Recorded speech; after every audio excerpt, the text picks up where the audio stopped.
नमस्कार दोस्तों। चलिए दोस्तों, आज के वीडियो में आईडीएफसी फर्स्ट बैंक के बारे में जानते हैं कि दोस्तों आजकल इसके साथ क्या चल रहा है और हम कब तक अपने पुराने जो लेवल्स आए थे दोस्तों स्टॉक में 69 जो आए थे, तो हम लोग कब तक एक्सपेक्ट कर सकते हैं। देखिए दोस्तों, जब से बैंक के दोस्तों मैनेजमेंट बदला है, क्योंकि दोस्तों आप देख सकते हो कि जब कैपिटल फर्स्ट और आईडीएफसी का मर्जर हुआ था तो आईडीएफसी फर्स्ट बैंक बना था। तो सबसे पहले ये स्टोरी आ जाता है।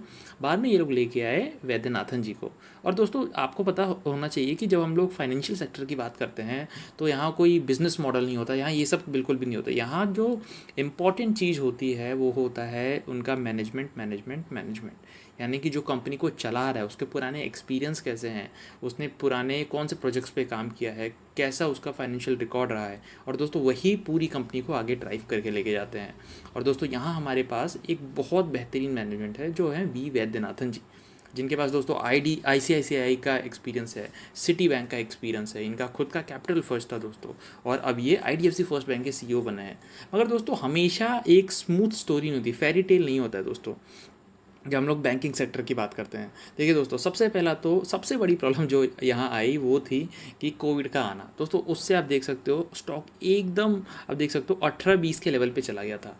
दूसरा प्रॉब्लम दोस्तों, हर एक क्वार्टर में वैद्यनाथन जी का मैंने कॉन कॉल भी सुना था, क्योंकि दोस्तों इस बार पहली बार वो कॉन कॉल पे आके खुद बयान दे रहे थे दोस्तों। तो यहाँ ये बोलते हैं कि हर हर क्वार्टर में उनको हमेशा ना अड़चन ही आई हैं दोस्तों। सबसे पहले क्वार्टर वाले में ये कोविड के बाद ही उनको इंफ्रास्ट्रक्चर वाले लोन्स के इश्यूज़ आ गए जो एनपीएस चल रहे थे दोस्तों। अगले क्वार्टर में कोई और इशू आ गए थे, बाद में अगले क्वार्टर में अभी ये वोडाफोन और आइडिया का इशू आ गया। तो दोस्तों इससे उनके जो एनपीएस दोस्तों पहले ही उनको एनपीएस दोस्तों कोविड के टाइम तो पहले ही कम हो गए थे। ये तो आपको भी एक्सेप्ट करना पड़ेगा, ये बल्कि बजाज फाइनेंस ने भी एक्सेप्ट किया है कि एनपीएस तो भाई बढ़ रहे हैं कोविड के टाइम खासकर, क्योंकि दोस्तों लोग अपना लोन रिपेमेंट नहीं कर पा रहे हैं, जो ईएमआईज लिए हैं वो नहीं दे पा रहे हैं, क्योंकि दोस्तों यहाँ जॉब सिक्योरिटी का बहुत बड़ा इशू है।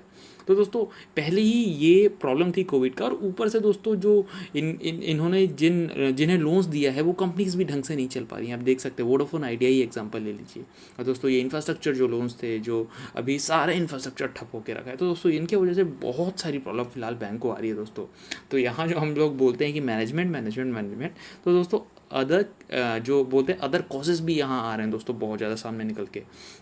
अगर दोस्तों जो बैंक जैसे अपनी प्रॉफिट शीट बढ़ाता जा रहा है, लोन बुक बढ़ाता जा रहा है दोस्तों, जैसे आपने देखा होगा कि दोस्तों इन्होंने खुद अपना बोला है कि ये लोग अप्रोच क्या रखेंगे कि अभी ये कंपनीज़ को लोन नहीं देंगे, रिटेलर्स को लोन देंगे। हम और आप जैसे लोग जो ऑटो चलाते हैं, जो अपना स्ट्रीट वेंडर्स रहते हैं, जो अपना खुद का एक किराने की दुकान खोलना चाहते हैं, जो एक टू व्हीलर लेना चाहते हैं दोस्तों, रिटेल को ये लोग ज़्यादातर टारगेट करना चाहते हैं, क्योंकि दोस्तों वो लोग एकदम बोल सकते हैं कि अपना लोन रीपेमेंट करते हैं। कुछ भी हो जाए दोस्तों, एक दो रोटी कम खाते में थोड़ा डिटेल में जा रहा हूँ, बट फिर भी अपना लोन रीपेमेंट कर देते हैं, इसको एक जिम्मेदारी समझते हैं। तो दोस्तों ये वैद्यनाथन जी का वो कैपिटल फर्स्ट में भी यही तरीका आजमाते थे दोस्तों। ज़्यादातर उनकी लोन बुक आप कैपिटल फर्स्ट के देखोगे तो रिटेल की थी, और दोस्तों आईडीएफसी फर्स्ट बैंक में भी ये यही लेके आ रहे हैं। अब बात आती है दोस्तों, क्या ये शेयर को पहले बहुत वीडियो बने थे कि आईडीएफसी फर्स्ट बैंक नया एचडीएफसी बनने वाला है, मगर क्या ये हम एक्सपेक्ट कर सकते हैं? तो दोस्तों लॉन्ग टर्म में आंसर होगा येस, मगर शॉर्ट टर्म में दोस्तों कोविड की वजह से बहुत सारे एनपीएस बैंक को फिलहाल इसके सामने है दोस्तों। अभी आप देख सकते हो आने वाले 2-3 क्वार्टर में तो अभी आईडीएफसी फर्स्ट में माफ़ कीजिए, आने वाले 2-3 क्वार्टर में दोस्तों आइडिया और वोडाफोन को भी बहुत अच्छा खासा टाइम लग जाने वाला है, और उनके हिसाब से भी उनके वजह से भी यहाँ अफेक्ट करने वाला है इनके लोन बुक को और कंपनी के फ्यूचर ग्रोथ को। अब दोस्तों एक बार वो चीज़ निपट जाती है, उसके बाद दोस्तों ये आप बोल सकते हो स्मूथ राइड रहने वाली है दोस्तों। कंपनी बहुत बेहतरीन है, और मैनेजमेंट जैसे मैंने बताया कि अब तो इनको 3 साल का और एक्सटेंशन भी मिल चुका है आईडीएफसी फर्स्ट बैंक की तरफ से। तो दोस्तों मैनेजमेंट मैंने बोला कि बहुत बेहतरीन है। अब आ जाती है दोस्तों स्टॉक का आज क्या हुआ। तो आप देख सकते हो एक आज ही कंपनी को आप देख सकते हो 3.49% हमें रिटर्न मिले हैं। तो दोस्तों मैं उतना टेक्निकल बताता नहीं हूँ, मगर मैं आपको बता देता हूँ कि दोस्तों ये जो लेवल है ना, ये वाला जो लेवल है 40, तो 40 पे पहले कंपनी को ऊपर नहीं जाया जा रहा था, और अभी 40 कंपनी को बहुत खतरनाक रेजिस्टेंस है नीचे जाने के लिए। तो 40 के लेवल पे 40-41 पे कंपनी बाउंस बैक कर देगी। तो यहाँ एक बहुत बेहतरीन रेजिस्टेंस है, और यहाँ आप अगर आप एक्यूमुलेट करना चाहते हैं दोस्तों, यहाँ मैं लॉन्ग टर्म के लिए बात कर रहा हूँ, तो आप यहाँ पे मैं बोल सकता हूँ कि आप इन्वेस्ट रह सकते हैं, क्योंकि दोस्तों इसमें कोई दो राय नहीं, कंपनी बेहतरीन है। भले हमें 1-2 क्वार्टर में यहाँ प्रॉब्लम्स आएगी, बट लॉन्ग टर्म में आपको बहुत बेहतरीन रिजल्ट्स लेके देने वाली है कंपनी।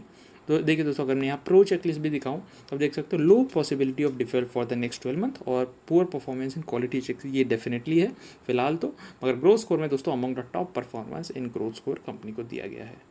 अब आ जाते हैं दोस्तों कंपनी के मार्केट कैप पे। तो आप देख सकते हो 27,639 करोड़ का मार्केट कैप है दोस्तों। अगर दोस्तों वहीं आप कंपनी का रेवेन्यूज चेक करोगे तो क्वार्टर दर क्वार्टर कंपनी के रेवेन्यू बहुत बेहतरीन आ रहे हैं। आप देख सकते हो दोस्तों मार्च क्वार्टर के मुकाबले जून क्वार्टर के रेवेन्यूज बहुत बेहतरीन है। और मैंने आपको बोला कि दोस्तों जो नेट एनपीएज हैं डेफिनेटली कंपनी के यहाँ इंक्रीज़ हुए हैं, 2.32% ऑलमोस्ट आके हो चुका है दोस्तों। यही एक मेन रीज़न है जो कंपनी को इतना रेजिस्टेंस दे रहा है आगे बढ़ने के लिए। अभी चलिए दोस्तों मैं आपको कंपनी की बैलेंस शीट पे लेके चलता हूँ। तो आप देख सकते हो दोस्तों कंपनी के रिजर्व बेहतरीन तरीके से बढ़ रहे हैं 12,132 और कंपनी की बोरोइंग्स भी इंक्रीज़ हो रही है 1,34,475। अभी आते हैं कैश फ्लोज पे। देखिए कैश फ्रॉम ऑपरेशन है दोस्तों कंपनी का 14,061। दोस्तों ये मार्च 2021 का बोल रहा हूँ। कैश फ्रॉम इन्वेस्टिंग एक्टिविटी है 2,826 और कैश फ्रॉम फाइनेंसिंग एक्टिविटी 9,598। तो दोस्तों और आगे फिलहाल अगर हम लोग देखें तो दोस्तों कंपनी के रिटर्न ऑन इक्विटी पहले नेगेटिव में चल रहे थे बट अभी पॉजिटिव हो गए हैं। तो दोस्तों अगर मैं लॉन्ग टर्म की बात करूँ तो definitely IDFC First Bank no brainer की लॉन्ग टर्म के लिए बेहतरीन रिटर्न बना के देगा। मगर फिलहाल 1-2 क्वार्टर में दोस्तों अगर आपको बहुत ज़्यादा प्रॉब्लम आने वाली है शेयर के साथ, कभी भी और नीचे जा सकता है दोस्तों। मगर एंड में जाके दोस्तों एक बार ये सब इनके एनपीएस की प्रॉब्लम सॉल्व हो जाती है तो डेफिनेटली ये ट्रैक पे आ जाएगा और बहुत बेहतरीन परफॉर्म करने वाला है। देखिए दोस्तों हमारे देश में दोस्तों जो बैंक्स होते हैं ना वही बुनियाद होती है, हमारा फंडामेंटल होता है। तो दोस्तों अगर बैंक्स अच्छे से परफॉर्म नहीं करेंगे तो जीडीपी भी कहीं नहीं जा सकती। इसीलिए हर देश में आप देखोगे कि सरकार की जिम्मेदारी होती है कि उस बैंक की मदद करें। आप येस बैंक ही देख लीजिए दोस्तों, वो कंगाल हो गया तो बाकी बैंक को एलआईसी को बोला गया, एसबीआई को बोला गया, एचडीएफसी को बोला गया कि आप उसमें थोड़ा थोड़ा इन्वेस्ट कीजिए और आप उसको कारोबार संभालिए दोस्तों और उसको फिर से ट्रैक पे लेके आइए। तो दोस्तों यही सब होता है। तो आईडीएफसी फर्स्ट बैंक दोस्तों मेरे को नहीं लगता कि वहाँ उतना नीचे जाने वाला है, बट हाँ कुछ एनपीएस के इश्यूज चल रहे हैं, इन्होंने कुछ बैड लोन्स दिए हैं, अभी वो रिकवर नहीं हो पा रहे हैं। तो दोस्तों ये शॉर्ट टर्म में थोड़ा बहुत प्रॉब्लम हो सकता है बट लॉन्ग टर्म के लिए दोस्तों यहाँ ऑल इज़ वेल है। तो दोस्तों कंपनी बेहतरीन है, बैंक बेहतरीन है, मैं ये बोलना चाहता हूँ। तो दोस्तों चलिए इसी के साथ वीडियो खत्म करते हैं। नमस्कार और शुभ दिन।